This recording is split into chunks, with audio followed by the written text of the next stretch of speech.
Throughout history, many great figures have left a profound impact on human civilization.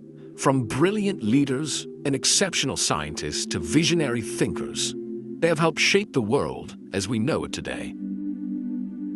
The man known to history as Charles Manson was born on the 12th of November 1934 in the city of Cincinnati, in the state of Ohio. The identity of his father is not 100% certain. The most likely candidate was Colonel Walker Henderson Scott, a con artist and drifter from Kentucky. Charles's mother was Ada Kathleen Maddox, also a native of Kentucky. She and Henderson had been involved in a relationship in 1933 and 1934, which led to her becoming pregnant with Charles. When she informed him of the pregnancy, Henderson, whose given name Colonel was actually his name rather than any military title, claimed he had been called back for military duty and left her. He died years later from alcoholic-related liver disease. Charles would never know Henderson, if indeed he was his father. Instead, his surname Manson derives from a relationship which his mother Ada began with William Eugene Manson, a man she met and quickly married while she was pregnant with Charles. They would divorce less than 3 years later, but Charles has become synonymous with the Manson surname, obtained from his mother's brief marriage, in large part because he used it as his surname in the 1960s. Charles Manson's early life was utterly dysfunctional. His mother was only 15 years old when she gave birth to him and had married William Manson, who was 10 years her senior and in his mid-20s. She was a reckless youth and mother who neglected Charles and would often disappear for days drinking around town, leaving her infant son with various babysitters or foisting him on William. Kathleen also allegedly engaged in prostitution. The cause of her divorce in 1937 was in part owing to William's complaints about her behavior as a parent. To compound matters, in the late summer of 1939, Charles's mother and his uncle, her brother Luther, were arrested for carrying out a violent robbery. His mother was sentenced to 5 years in prison, and Manson was sent to live with his Aunt Glenna, Uncle Bill, and their daughter Joanne in West Virginia. Joanne would later reflect on how unruly he was, even at this young age, often deliberately causing trouble in an effort to garner attention from others. Manson's behavior became more erratic before he was even a teenager. In an interview which he did with the ABC presenter Diane Sawyer in 1993, Manson claimed that he had set fire to his elementary school in West Virginia when he was just 9 years old. He also engaged in petty crime, including robbing from local stores. Owing to his behavior, he was eventually sent to Gibbolt School in Indiana, termed a school for wayward boys. He arrived there in 1947 when he was 12 years old and spent several months at what was a juvenile detention center in all but name. He escaped from Gibbolt before the end of 1947 and spent a period of time as a homeless drifter before returning home. His mother was unable to manage him and sent him back to the reform school in Indiana. There followed a peculiar period in which he again left Gibbolt without permission and spent several months drifting around, picking up odd bits of work and stealing to support himself in Indianapolis. This was still around his 13th and 14th year, emphasizing the chaos in his youth when he was just entering his teens. According to Manson, in later years, his already wayward behavior and personality was further damaged by his experiences in the late 1940s and early 1950s. He was arrested for theft in Indianapolis in 1949 and sent to another reform school, this time in Nebraska. Here he only lasted a few days before escaping with another teenager there by the name of Blackie Nielsen. They then headed to Illinois, where they ended up engaging in further criminal acts. Manson had already developed a fairly clear pattern by this time of engaging in robberies and other crimes, and being swiftly arrested as he was not very good at it. Illinois was no exception, and within a few weeks he was picked up by police again. The next judge he ended up in front of sent him to Indiana Boys School, another reform institution. If Manson's later recollections about his early life are to be believed, he was assaulted several times while detained at this latest juvenile center before he escaped early in 1951. 16 years old by then, he headed west, stealing cars and robbing to support himself as he went. Up until this time, Manson had managed to avoid being incarcerated in a full prison, his age ensuring that he was sent to juvenile reform schools, though clearly in the 1940s and 1950s, these were not somewhere one wanted to be either. Yet by 1951, he had reached an age at which a judge would be unwilling to show further lenience, given his existing criminal record. Thus, when he was arrested in Utah on charges of grand theft auto, not long after escaping from Indiana boys' school, he was soon psychologically evaluated and sent to a full adult prison for the first time in Virginia. As wayward and destructive as Manson's behavior had been up to that point, it began to take on a new and more sinister edge here, with the future cult leader being caught assaulting a fellow inmate. This was just the first of numerous recorded acts of sexual violence committed by Manson during his time incarcerated in Virginia. He would later claim that he was uninterested in categorizing himself as straight, gay, or bisexual. Manson was eventually released in 1954, but the events of his teenage years had set the tone for his 20s, with Manson repeatedly engaging in crime sprees and then periodically ending up back in custody or some legal trouble or another. Grand theft auto was a particular obsession of his that would remain a constant right down to his final arrest and imprisonment at the end of the 1960s. Despite his intermittent arrests, he did find time to marry in 1955 to Rosie Willis, a 16-year-old waitress. She would give birth to his son and namesake, Charles Jr., in April 1956. It was also shortly after marrying Rosie that they moved out to California, beginning Manson's association with the state, which he would acquire infamy in over a decade later. Several more arrests occurred intermittently during this period, with Manson often being given suspended sentences on the condition that he cooperate with court authorities, though he generally didn't do so and was regularly arrested again for breaking the conditions of his parole. Manson could only dodge a second term in an adult prison for so long with his behavior, which by the late 1950s included not just regular acts of theft, grand theft auto, and physical violence, but also acting as a pimp.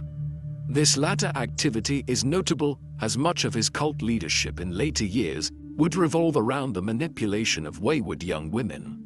Rosie obtained a divorce from him through the courts in 1958, right around the time that he was arrested and prosecuted, this time on charges of financial fraud.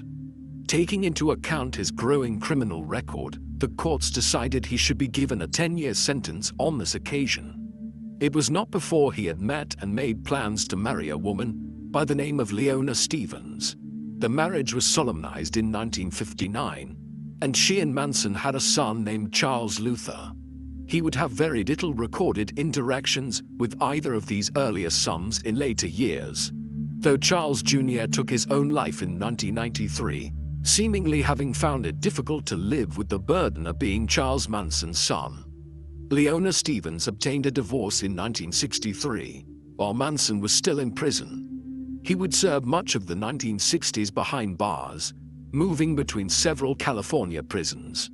During this time, he seems to have become habituated to life behind bars, on one occasion requesting that he be denied parole as he didn't want to be released. While it was also during the 8 years he spent incarcerated between 1959 and 1967 that he learned to play the guitar and developed an interest in music. Upon his release from prison early in 1967, Manson decided to relocate to San Francisco, where he found a place to live in an apartment in the Berkeley suburb of the city, near the oldest constituent campus of the University of California. He arrived here during an era-defining period in San Francisco's history. Following the holding of countercultural events in Golden Gate Park there earlier in the year, the city became a mecca of the counterculture and anti-war movement, that was sweeping the United States in the second half of the 1960s. From the spring break of 1967, right around the time Manson arrived to Berkeley, the Haight-Ashbury district of the city in particular was seeing hundreds and sometimes thousands of hippies, musicians and artists every day. This would all culminate that summer when a series of festivals were held that drew upwards of 100,000 people to San Francisco, in what became known as the Summer of Love. No doubt there were many elements to the Summer of Love which were positive and sought to critique America's involvement in the Vietnam War, amongst other things. At the same time, the environment could also act as a magnet for unstable personalities. The counterculture movement in San Francisco was an intellectual one in many ways, with the writings of the beat poets and the writers of the 1950s and early 1960s lionized, and people adopting eclectic elements of everything from Eastern religions to the philosophy of European thinkers of the 18th, 19th, and 20th centuries, such as Friedrich Nietzsche, and even elements of Christianity. These things were not inherently problematic in and of themselves, but such an eclectic collection of philosophical, intellectual, and social ideas, when absorbed by an unstable individual like Manson, could be shaped into a fairly warped ideology. By late 1967 and early 1968, he was promoting ideas to those he met, which mixed discussion of Jesus Christ, elements of Nietzsche's philosophy, and a growing sense of white racial superiority. In particular, Manson had read about and seemed to promote the idea of living in religious communes, which harked back to the early days of Christianity or certain fringe groups that had prevailed in Christendom during the medieval period. This overlapped to some considerable extent with the tendency for hippie communes to emerge in San Francisco and other parts of the country in the late 1960s. As such, the movement Manson was about to orchestrate in 1968 and 1969 was born to some extent out of the counterculture movement in California in the late 1960s, though this does not mean it was representative of it. It simply is hard to imagine that he would have gained the following he was about to, had it not been for the peculiar social conditions which prevailed here around the time of the Summer of Love. One sign of Manson's drift towards fringe religious and spiritual movements was his alleged association with the Church of Scientology in the 1960s. The details of this are somewhat fragmentary. The Church of Scientology had been established by the science fiction writer L. Ron Hubbard back in the early 1950s on the East Coast. He moved the organization's base to California in the mid-1950s, where he correctly believed its unusual religious ethos might flourish. Manson is understood to have first become involved in some capacity with the burgeoning church in the early 1960s, after being introduced to it by a fellow prisoner during one of his many periods of incarceration. He subsequently listed his religion as being Scientology, though his involvement with the movement across the 1960s was limited and certainly not sustained. Report has it that Manson had completed over 100 hours of auditing, an activity Scientologists engage in, whereby a trained auditor allegedly cures an individual of their neuroses and spiritual problems. Furthermore, some of the other future members of the Manson family also had ties to the Church of Scientology. There is virtually no record, however, of any contact between Manson and the Church of Scientology during the late 1960s.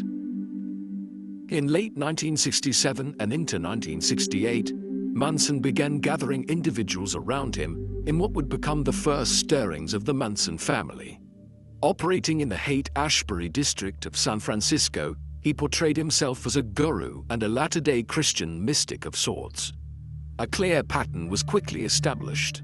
Manson attracted vulnerable women, many coming from damaged backgrounds, or evidently suffering from one psychological issue or another.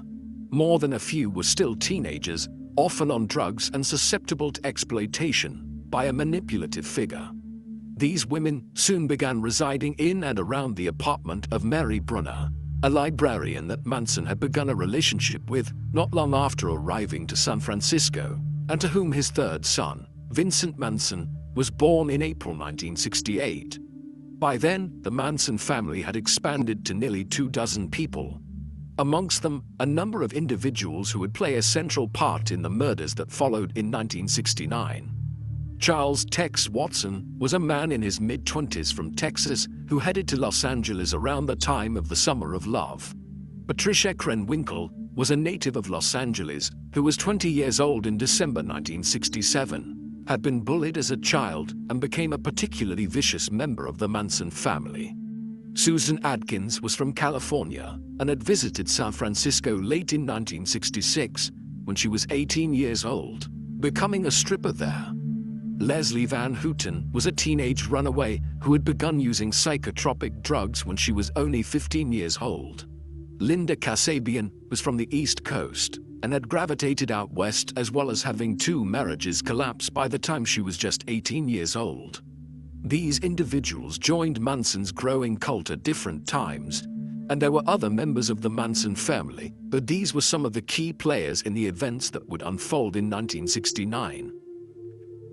From the beginning, the Manson family involved heavy drug use, and this was central to Manson's creation of a cult-like following. Manson would have his followers consume substantial amounts of drugs before group sessions in which he would, by all accounts, attempt to brainwash them into believing various outlandish theories.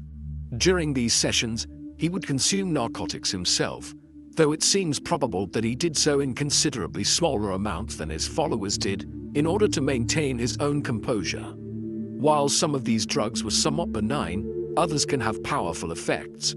For instance, when Tex Watson was psychologically evaluated in 1970, he was deemed to be acutely psychotic as a result of his heavy narcotics consumption. All of this was reputedly accompanied by orgies, and Manson might well have had more children through some of the women in the Manson family that are simply undocumented, as he employed sex as a further tool of control over his acolytes. Manson's story is strangely intertwined with the Beach Boys, a leading US band of the 1960s who had released their seminal album Pet Sounds, featuring the single Good Vibrations in 1966, shortly before Manson was released from prison. In April 1968, Krenwinkel and another female follower of Manson's became acquainted with Dennis Wilson, one of the founders and members of the Beach Boys, after he gave them a lift while hitchhiking in Los Angeles. One thing led to another, and on an evening not long after that, Wilson pulled into the driveway of his house on Sunset Boulevard to find Manson there with several of his followers. Today, this would most likely lead to the police being swiftly called, but in the permissive atmosphere of California in the late 1960s, Wilson instead invited them into his house and soon became a close acquaintance of Manson's. Within a few weeks, several members of the Manson family were living at Wilson's house on Sunset Boulevard, and he was in discussions with Manson to record at the Beach Boys' study. Eventually, the Beach Boys would rework and record one of Manson's songs. It was originally called Cease to Exist, though it was released under the title Never Learn to Love, as a B-side on their Bluebirds Over the Mountains single, which came out in December 1968. Crucially, this engagement with Wilson and the Beach Boys also brought Manson into contact with Terry Melcher, the band's producer, and a figure who seems to have given Manson at least some small hope that he might record an album of Manson's own music. It was during this long period of several months in the second half of 1968 that Manson and some of his followers probably committed the first murders that can be tied to the Manson family. For instance, Nancy Warren and Clyda Delaney were 2 people who were brutally murdered and strangled near the town of Ukiah in California in October 1968. It is on record that members of the Manson family were there right around the time that they were killed, though there is no conclusive evidence.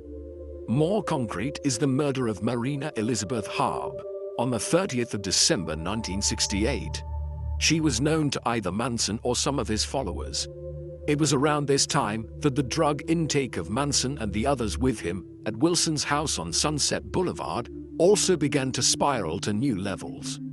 Wilson eventually became extremely concerned about their behavior, and rather than trying to evict them, he abandoned the house, leaving them to stay there until his lease expired. By then, they had totally trashed the mansion and stolen anything of value from inside it before moving on. Manson, though, would soon try to track down Terry Melcher and pursue a record deal. The next move for the Manson family was to the infamous Spahn Ranch. This was a large cattle ranch of over 50 acres on the northwestern outskirts of Los Angeles. It was owned by George Spahn, an elderly man who in the 1950s had hired the ranch out for use to several film studios to shoot westerns there during the golden age of the Hollywood studio system. With the decline of the studio system, Spahn's business with the film industry had dried up, and he had instead begun making money in various other capacities, hiring out horses to explore the region to tourists and the like. In late 1968, Spahn, who was approaching his 80th year and was nearly blind, agreed to allow the Manson family to live on the ranch without paying any rent, so long as they helped him out with various kinds of work, as well as helping him get around physically now that he was blind. The suggestion has also been made that several female members of the Manson family provided him with sexual favors in return for being allowed to stay there. Whatever the exact circumstances might have been, we know that Spahn Ranch now became the Manson family's base of operations for much of 1969, with dozens of Manson's followers living there with him. Life on Spahn Ranch followed the same peculiar patterns that had been established at Wilson's house on Sunset Boulevard and Brunner's in San Francisco before that. Criminal activity was being engaged in on a daily basis, and yet there was also a strange pastoral feel of family members giving tours to individuals looking to visit the Hollywood Hills on horseback and other parts of northern LA. All of this took place against the backdrop of old Western movie sets, with an entire Western town having been built here for shooting pictures at in the 1950s. There was also a large number of criminals coming and going frequently. Biker gangs that were heavily involved in drug dealing operations around California were regular visitors to Spahn Ranch, as were a few local members of the Black Panthers, an African-American group that had been formed in 1966 and which was based in Oakland, California, one which J. Edgar Hoover, the head of the FBI, had deemed to be the foremost threat to national security in America in the late 1960s. It was also around this time that Manson allegedly began forming some of his more bizarre theories and prejudices into a conspiracy theory about an apocalyptic near future. Over time, Manson's views about racial relations in America had become more and more extreme, to the extent that he could be categorized as a white supremacist after a time, and some years later would infamously carve a Nazi swastika into his own forehead. In 1969, he developed the idea that a race war between white and black Americans was imminent. He informed members of the Manson family about this, and reconstructions of what he outlined indicate that his theory included an eclectic mix of Old Testament prophecies, views on American slavery and segregation, and modern-day resentments about the progress of the civil rights movement in America in the 1950s and 1960s, all bundled together into the peculiar notion that this race war would happen within months or a few years and would be a battle for control of the United States. Part of this involved the notion that racist white people and non-racist white people would be manipulated into waging war on each other. Manson eventually named the theory Helter Skelter, after the title of a track on the Beatles' White Album that had been released in 1968. Manson had been listening to the album repeatedly since its release, and in his delusional state, believed the Liverpudlian band were trying to communicate some cryptic message to him. The first stage in the events that would become infamous around the world occurred in the mid-spring of 1969. On the 23rd of March, Manson headed to a house at 10,050 Cielo Drive, an upmarket house in Benedict Canyon near Beverly Hills. He believed that the Beach Boys record producer, Terry Melcher, was residing here, but was mistaken. Instead, the house was being rented at the time by the actress Sharon Tate and her husband, the Franco-Polish film director Roman Polanski, who the previous year had come to public attention following the release of his film Rosemary's Baby. Melcher had lived there previously but had since moved out, following which Tate and Polanski moved in. There Manson spoke with several individuals and left, returning that evening and conversing again, this time with Rudolf Elterbelli, a talent manager who owned the property, on which there were separate smaller guest houses. After this, Manson left. He had evidently aroused the suspicions of Tate and others through his peculiar behavior, and they must have been relieved not to see anything of him again after that day. Manson had not forgotten about the house at Cielo Drive, though. What can collectively be termed the Manson murders began in the summer of 1969. The first confirmable killing was a man in his early 20s called Bernard Crowe. He was a figure who was associated with the Black Panthers, and who was involved in a drug-dealing operation with members of the Manson family, and had fallen out with them, leading to threats and tension. On the 1st of July 1969, Manson killed Crowe, following which Spahn Ranch was turned into an armed camp of sorts, in expectation of potential reprisals by the Black Panthers. Several weeks later, Manson and several of his followers, including one Bobby Beausoleil, went to the house of Gary Hinman, a music teacher who Manson believed had access to a considerable amount of money. In this particular instance, the motives were primarily to try to obtain cash. At Hinman's house, they detained him and held him captive for several days before Beausoleil stabbed Hinman to death. Only days later, Beausoleil would be arrested and the murder weapon was found in his car. But this did not lead to any police investigation of what was occurring at Spahn Ranch. As significant as the murders in July 1969 were, the Manson family's most noted crimes would take place over a period of just over 24 hours between the night of the 8th of August and the early hours of the 10th of August. In these particular instances, Manson had a clear agenda in ordering members of the Manson family to engage in targeted attacks against people who are well known. His idea in doing so was to try to start Helter Skelter, the name he had given to the impending race war that Manson had told his followers was going to occur. Manson explained that after the race war, which would become a nuclear conflict, the Manson family would be the only white people left alive, and that the black survivors would then turn to them for direction on how to shape a new world.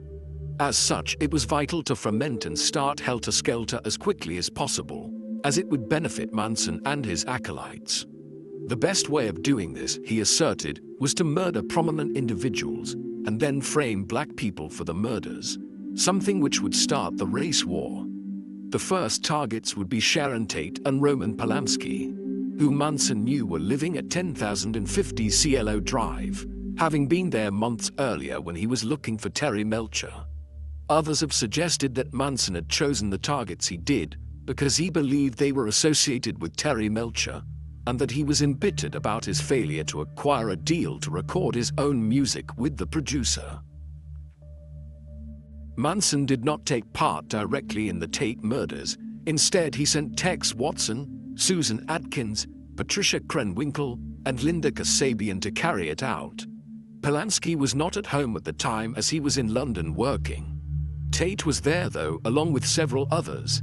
A friend of Tate's who had previously been her partner, the hairdresser Jay Sebring, a Polish friend of Polanski's by the name of Wojciech Frykowski, and his partner Abigail Folger. Tate was over 8 months pregnant at the time. The 4 members of the Manson family had arrived to Benedict Canyon late on the 8th of August and entered sometime shortly after midnight on the 9th of August. Before they reached the house, they encountered a friend of the groundskeeper named Stephen Parent, whom Watson killed. They then broke into the house and woke up Tate, Frykowski, Sebring, and Folger, and forced them into the living room. In the period that followed, all 4 of them were butchered by Watson, Atkins, and Krenwinkel. Kasabian seems to have frozen and then tried to prevent what was happening. Frykowski was shot and stabbed over 50 times. Folger managed to escape and got outside towards the pool area before Krenwinkel tackled her.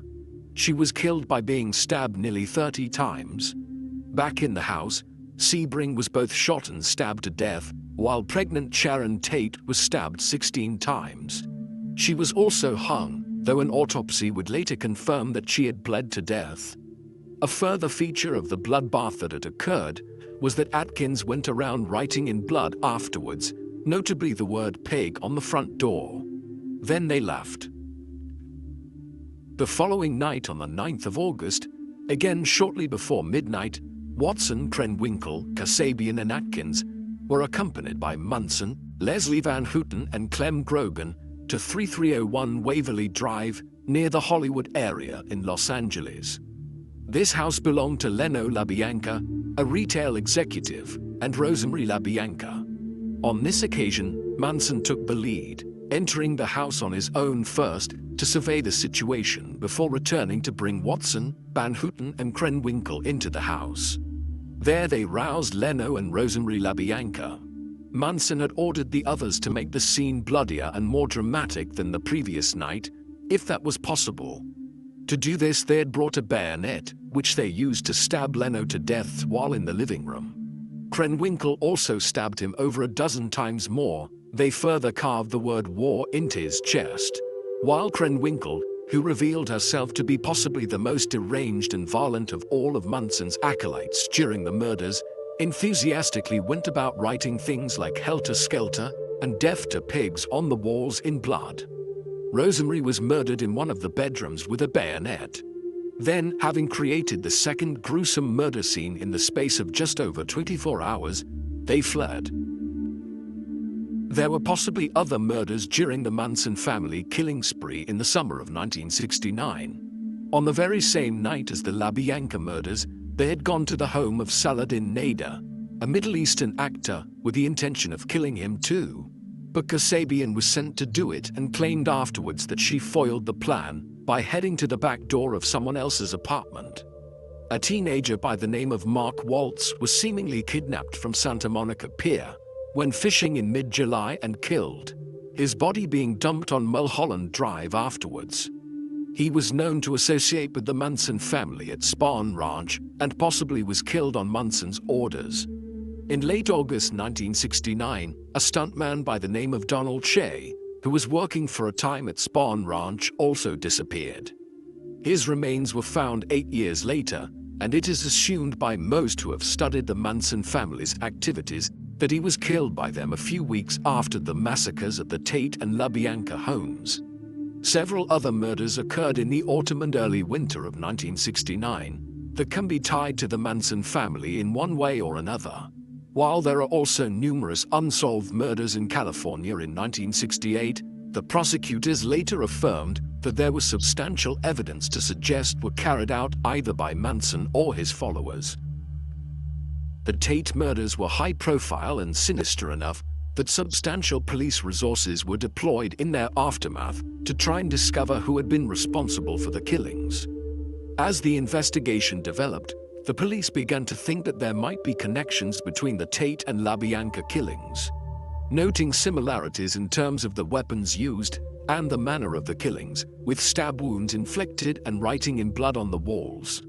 William Garrettson, the caretaker who lived in the side guest house at Cielo Drive, where Tate and Polanski were residing, was briefly arrested and questioned. Investigators finding it hard to believe that he could have been at home on the night in question and have heard nothing, particularly since Folger had managed to escape outside to the pool area before she was killed and must have shouted or made some noise. He claimed he had only realized something was amiss the following morning. He was eventually released and cleared of all suspicion. After this, the detectives had few promising leads, and the cases were hampered by the unwillingness of detectives investigating the Tate and LaBianca murders to amalgamate the cases into one investigation or to share their leads. The police eventually homed in on the Manson family through a series of fortuitous events. Firstly, several members of the family were arrested in mid-October 1969 by the county sheriff, not for anything to do with the murders, but for a completely unrelated incident in which they were deemed to have vandalized a national monument at Death Valley National Park in the Mojave Desert, along with claims that they were running a grand theft auto operation from Spahn Ranch. Manson was amongst those arrested during these initial unrelated events, just a week after the Tate and LaBianca murders. The weak link, once several of the Manson family members were in prison, proved to be Susan Adkins, Once she and several others were detained, she confessed to the murders to 2 fellow prisoners, who then alerted the authorities to what she revealed. From there, police began looking at the possibility that members of the Manson family had been involved in the murders and were soon building a compelling dossier of evidence to that effect, notably when they tracked down some members of local biker gangs who had been in contact with the Manson family at Spahn Ranch. With what seemed like a bulletproof amount of evidence, the police moved in the early winter and arrested many more members of the Manson family. Charges were soon pressed in the California courts to charge them with the Tate and LaBianca murders, though prosecutors were already aware of the possibility that Manson and his followers had been involved in several other murders. The Manson family trials, which began in the summer of 1970, became some of the most sensational court cases in modern history. In the foremost trial, Manson was the defendant, along with Susan Atkins, Patricia Krenwinkel, and Leslie Van Houten. Press attention was intense, and Manson himself and several other members of the family seemed to revel in the attention. Susan Atkins boasted that they had intended to engage in other high-profile murders if they had been allowed to, in order to foment helter-skelter, including the actors Steve McQueen, Richard Burton, and Elizabeth Taylor. Manson's lawyer, Ronald Hughes, was killed while camping not long after he had dropped Charles as a client, claiming he believed that Leslie Van Houten could be defended legitimately, as she had only been 19 at the time, and Hughes argued she had diminished responsibility. It was widely believed at the time, though never proved, that members of the Manson family had been responsible for Hughes's murder. The trial otherwise ran for the better part of half a year. At one point in it, Manson appeared having carved an X into his forehead, and several Manson family members followed suit, including some who had not been charged with any crimes and who showed up to the court every day to try to disrupt proceedings outside, some menacingly carrying large hunting knives. Testimony was shocking, with new witnesses appearing to allude to other potential murders. While there were constant disruptions, as Manson, who demanded to be allowed to question witnesses and defendants, rambled in a broadly incoherent fashion at times. One of the key witnesses was Linda Kasabian, who was granted immunity for testifying against Manson and the other figures who had been involved in the Tate and LaBianca murders. The court proceedings drew to a conclusion, for the most part in November 1970, though they were further disrupted by Hughes's murder.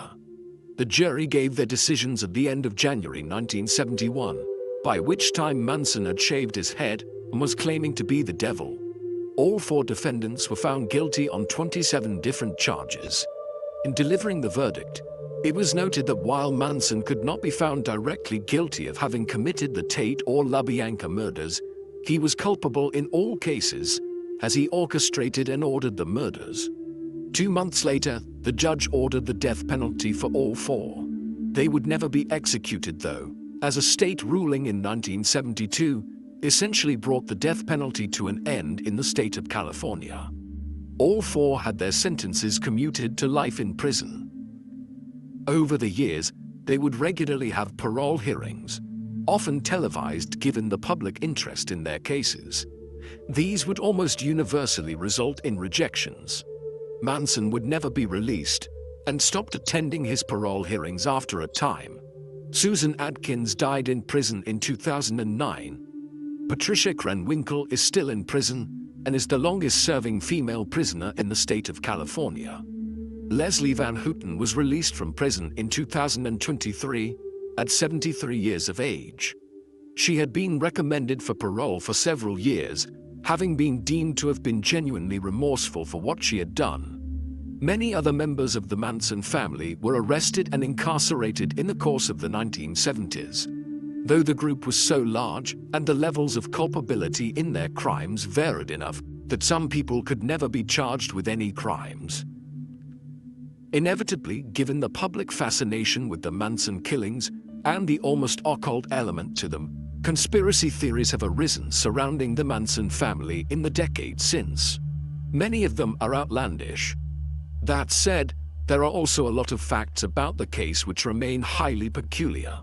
One is the question of how Manson and several other members of the Manson family, such as Susan Adkins, who already had major criminal records by 1968 and 1969, were even in a position to carry out the murders. These were individuals who were known to the authorities and had cases open with parole officers in the late 1960s. Examination of their police files by journalists who have studied the case since have revealed not just bureaucratic oversight in allowing Manson and others to not be arrested in the year or so prior to the murders, but what could also be interpreted as a deliberate attempt to keep them out of jail. One theory holds that police in California at the time were attempting to use the Manson family in some way to undermine the Black Panthers, who were viewed by the CIA at the time as posing a major threat to civil society in California. This might explain why Manson, a terrible criminal who was constantly being arrested in the 1950s and 1960s, on the few occasions that he was actually out of prison and seemed to never be able to avoid being arrested for longer than a few months, was seemingly unimpeded by law enforcement in the late 1960s, while he established a cult that was engaged in wanton criminality for over a year at the Wilsons' house on Sunset Boulevard and then at Spahn Ranch. It has also been suggested that the idea that the killings were engaged in to try to foment helter-skelter, Manson's supposed race war, was overstated by Vincent Bugliosi, one of the lead prosecutors on the case, who was determined to forge a political career out of the whole affair, in his book Helter Skelter, co-authored with Kurt Gentry and published in 1974. Bugliosi was planning this even before the trial began and had arranged for Gentry to be present in the court to take notes while the trial was ongoing in 1970. None of this is to suggest that the more outlandish conspiracy theories concerning the Manson family have any merit, but simply to note that there are some unanswered questions surrounding it, even a half a century later. Just a few years into Manson's prison sentence, the Manson family were back in the news when a member of the family, Squeaky Fromme, tried to assassinate President Gerald Ford, Richard Nixon's former vice president, who had succeeded to the Oval Office unelected after Nixon was forced to resign in the wake of the Watergate scandal. Fromme had avoided incarceration at the time of the wider Manson family trials, though she was a clear danger to public safety, being one of Charles's most devoted followers and someone who had tried to interfere with witnesses in the trial in 1970. Her alleged reason for attempting to kill Ford was over environmental issues. Fortunately for the president, her effort was completely botched. Although she had a handgun and managed to get within feet of Ford while he was on an official visit to Sacramento in California on the 5th of September 1975, she had neglected to load a bullet into the chamber of her antiquated weapon, and so when she attempted to shoot Ford from point-blank range, nothing happened. She was quickly bundled away by the Secret Services and charges were pressed. She received a life sentence for the murder attempt, of which Fromme served 34 years, being released in 2009. Manson spent his first years behind bars at Folsom Prison. He was transferred from there to California Medical Facility in 1976, a prison in Central California for prisoners with medical illnesses and who are to be psychologically evaluated. He spent the next 9 years here and might have spent longer had it not been for a serious attack in September 1984. During this, a fellow inmate, who believed God had told him to kill Manson, doused the former cult leader with paint thinner and set him on fire. Manson ended up with moderately severe burns and had to be treated for several weeks. Following this, he was transferred out of the California Medical Facility and sent to San Quentin Prison in the summer of 1985. Finally, 4 years later in 1989, he was transferred to the state prison at Corcoran. He would spend virtually all of his remaining life, a period of nearly 3 decades here, barring a spell of just over a year at a maximum security facility at Pelican Bay State Prison, the latter being a punishment for Manson having been implicated in a drug distribution ring at Corcoran in the mid-1990s. The terms of Manson's confinement during these years were strict. He was provided with his own cell in one of the maximum security wings of Corcoran, where he was confined near other notorious California murderers. An interview with prison staff in 2009, when he was in his mid-70s, revealed that Manson spent most of his time alone in his cell. He received quite a lot of fan mail from people who either believed that Manson had been framed in some fashion and who were adherents of various conspiracy theorists, or people who, for one peculiar reason or another, had come to view him as a sympathetic figure. He was allowed visitors, and some people did occasionally call, though it was noted that he tended to add and remove people from his visitation list for seemingly unknown reasons from time to time. There were also various efforts made during his long years of incarceration to diagnose Manson. No conclusive explanation for his behavior was ever reached. With some contending, he displayed signs of severe schizophrenia and other psychological conditions. Others claimed Manson was pretending to be insane, with various motives put forward to explain this, while further reports, which are probably closer to the truth, argued that Manson's behavior over the years was owing to a combination of many different factors, including his own life experiences and his innately imbalanced psychology, compounded by a severe intake of psychotropic drugs in the 1960s, which made an already delusional and violent character even more unstable. Beginning in the mid-1980s, after he was transferred to San Quentin and then later to Corcoran, Manson was interviewed several times by prominent media figures for major American television networks. When he was, audiences were surprised to see that at some stage during his time at California Medical Facility, or somewhere else, he had decided to carve a Nazi swastika into his forehead, between his eyebrows, where earlier he had carved an X during his trial. Charlie Rose interviewed Manson in a show that went out on CBS in 1986, followed by an interview by Geraldo Rivera in 1988 for a documentary he was making on Satanism in 1980s America. Perhaps the most revelatory was a 1993 interview with Diane Sawyer, in which Manson's behavior was incredibly erratic and unhinged. In all of these interviews, he came across as combative and provided often meandering and incoherent answers to many questions put to him. This included strange defenses of his actions, in which he claimed everything he had done had been out of love for God, and seemingly because of his broken background, with Manson claiming that those who were in prisons in the United States were generally there because they had been neglected by fathers who came back damaged from serving in the Second World War. Bizarrely, it was only in 1994, not long after the Sawyer interview, that the Tate House at Cielo Drive was demolished, with numerous individuals having continued to rent and live in the house after the murders there in 1969. Manson's later years continued much as they had before in many respects. He continued to be under fairly close confinement, though inevitably as he became an elderly man, prison authorities could not but loosen the controls around him.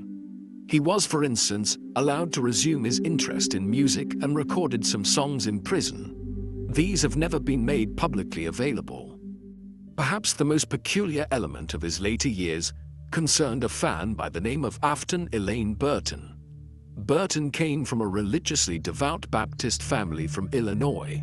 She became obsessed with Manson after first learning about him while undertaking a school project when she was 17 years old. When she was 19, she moved out to California to be close to the prison at Corcoran, having established a correspondence with Manson. There she began visiting him regularly in person, eventually becoming engaged to him in 2014, when Manson was about to turn 80 and she was 26 years old. She even shaved her head and carved an X temporarily in the middle of her forehead to mimic his swastika.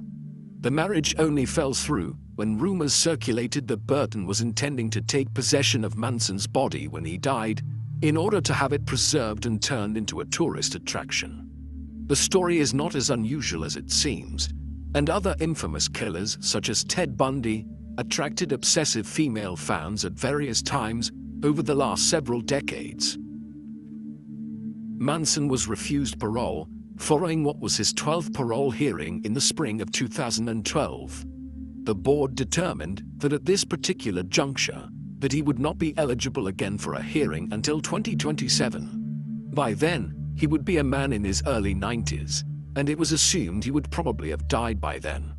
As such, the 2012 hearing essentially concluded by informing Manson that he would die in prison. It would be nearly 6 years before that occurred.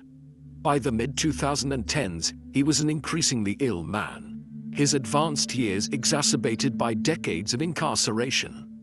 Early in 2017, he experienced a series of medical issues which stemmed primarily from colon cancer that had led to substantial internal bleeding.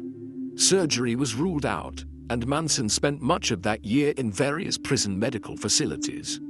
He died on the 19th of November 2017 at a prison medical facility in Bakersfield, California, at 83 years of age, officially from a heart attack, though with exacerbating factors. After a legal dispute, his body was released to a grandson who had Manson's remains cremated. As a result, there is no grave that might act as a pilgrimage site for those who have developed warped enough views concerning Manson to view him as some sort of modern prophet. Manson and the Manson family have become the subjects of many books, television series, and films over the years. One of the earliest was Helter Skelter, a television film released in 1976 based on Vincent Bugliosi's account of the Manson murders and trials. Perhaps the most peculiar addition to the genre was an opera in 1990, while since then, Manson has featured in everything from an episode of The Ben Stiller Show in the early 1990s to an installment of South Park. More serious investigations of the Manson family's activities and what really went on at Spahn Ranch have also appeared, while some members of the Manson family have been interviewed in their later years. A memoir by Diane Lake, who was not involved in the murders but ended up as a 14-year-old being drawn into the Manson family before leaving the cult, also appeared in 2017. Finally, in 2019, Quentin Tarantino directed Once Upon a Time in Hollywood, a fictional story which uses the Manson family's presence at Spahn Ranch as a central motif. Overall, Charles Manson's story has never been out of the public consciousness since the late 1960s. Charles Manson was one of the most notorious figures in American life in the second half of the 20th century, with the Manson family becoming synonymous with violent cult activity, above all owing to the brutal Tate LaBianca murders. The circumstances around these and other murders committed by his followers may have been shadowy enough that Manson was able to claim some degree of limited responsibility for them, as he was not present during the Tate murders. But there is no doubting that he was culpable for everything that happened and orchestrated it. The violent murder spree which he and his followers engaged in during the late 1960s were the culmination of a lifetime of peculiar personal experiences, going right back to his chaotic childhood, disturbed teenage years, and constant run-ins with the law, which led to him spending much of his life in prison, even before the murders. His unstable character became even more problematic after he went to live in California, and large amounts of drugs were introduced into the mix.